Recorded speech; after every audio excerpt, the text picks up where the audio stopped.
A man helped me see a corner of misogyny that I had not even considered. His name is Shane, and he reached out on social media because he has a podcast that is not very well known, but I loved the concept, which is to model healthy conversations between men and women, to show what it's like for a man to hold space in conversation for a woman respectfully. And what Shane said to me that was so mind-blowing, he said, look for the phrases men use that are universally shutting down of a conversation. And I was like, you're going to have to give me an example of that. So I said, what if I said, I feel like I'm carrying most of the mental load here. Can you please help me out? The example he gave back was, even better, ...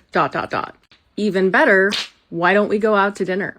I'm shutting down your request and we're moving on to a different subject. And ever since he gave that example, I can't stop finding phrases that are something someone can say that just invalidates everything and we move on. Anything related to sensitivity, you're overthinking it, you're overly emotional, you're being dramatic. It basically communicates you are being over the top while I am being centered, when really communicating emotions and communicating observation just speaks to an overall high level of sensitivity. So a phrase that's meant to shut those things down is basically like, if you are sensitive, it is bad. Another one is, why can't you take a joke? Why can't you lighten up? If you go back to especially the early 2000s, the movies that I loved, American Pie, Euro Trip, some of the great comedy movies of that time, they are so filled with misogyny. And it is horrifying to us in 2025. But it was misogyny under the guise of telling a joke.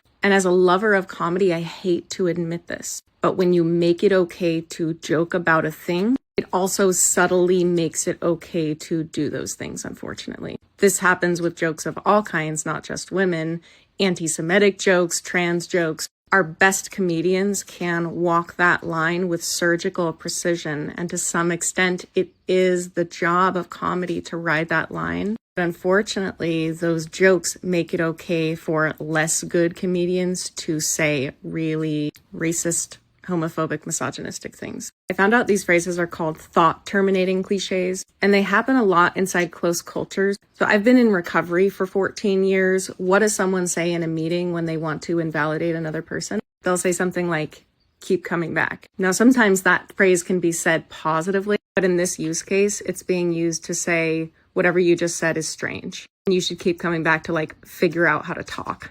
The podcast is called If Men Can't Listen To, and I'll tag it in the description because I think Shane is really amazing.